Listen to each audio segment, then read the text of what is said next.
Isang magandang araw po sa inyong lahat. In this video, ipapakita ko po sa inyo paano gumamit ng OCPH Powerhouse, paano po ito i-set up gamit ang 1000 watt toroidal pure sine wave inverter.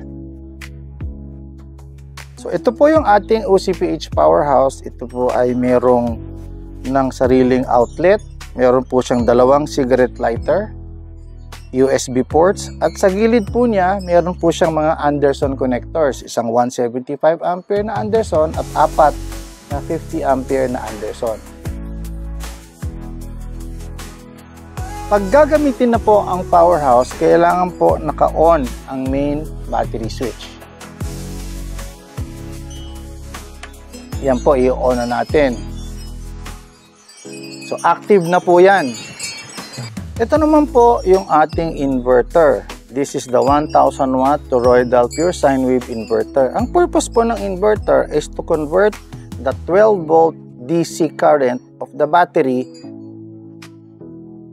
Paglabas po dito ay magiging ng 220 volts AC o alternating current tulad po ng kuryente na ginagamit natin sa ating mga bahay.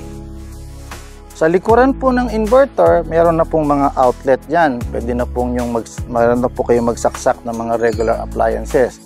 At sa likuran din po niyan ay meron din po siyang wire na outlet plug. Ang purpose po nito, ito po ay pina-plug in sa kahit na anong wall outlet tulad ng outlet natin sa bahay para po mag-function yung kanyang uninterruptible power supply. Ano po yung UPS? Ang UPS po ay isang function na pag po na-detect niya na nawala ang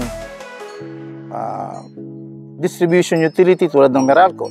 Pag nawala po ang power galing sa Meralco, ito po ay automatic na lilipat sa battery without interrupting the running device. So, tatry po natin yan. So, naka-on na po yung ating battery. Yan, naka-power na po yung ating inverter. So, ito po ngayon ay umaandar galing sa battery. So, pag sinaksak po natin ang inverter sa wall outlet, it will detect na meron na siyang nakukuhang kuryente galing sa wall outlet. Tapansin niyo po, lumipat na po siya nang hindi namamatay ang bumbilya. So ngayon po, itong bumbilya na to ay umaandar gamit ang ilaw ng Meralco. So dumadaan lang po yan. At the same time, ito po ay charge ang battery kung kinakailangan niya ng charge. Papakita ko naman po sa inyo kung ano po yung UPS feature ng setup na ito. So ngayon po, tayo po ay naka-plug sa Meralco. Ito pong bumbilyang to ay umaandar gamit ang kuryente ng Meralco. Charge niya ang battery at ito po ay naka-standby na. Nag-iintay sa kapag nagkaroon ng blackout. Sisimulate po natin yung blackout. Bubunutin po natin itong outlet na to. Ito po yung ilaw na to, ang ating load.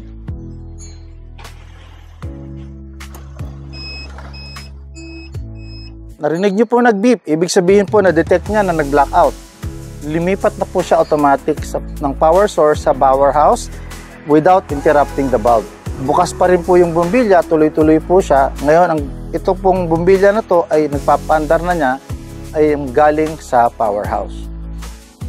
Okay. So pag naman po bumalik, tapos na po yung blackout, bumalik na po ang kuryente ulit. Sasaksak na po natin siya ulit. Pag na-detect na po niya na bumalik na ulit ang kuryente galing sa Meralco, ito po ay babalik na ulit dun sa Meralco, i-charge niya ang battery without interrupting the load. O ito pong bulb na to ay hindi mamamatay. Tuloy-tuloy lang po siya. So yun po yung UPS feature niya. So sana po this is a very informative video para sa inyo. Kung meron pa po kayong mga katanungan pa, please feel free to message me sa OCPH Powerhouse page. Maraming salamat po.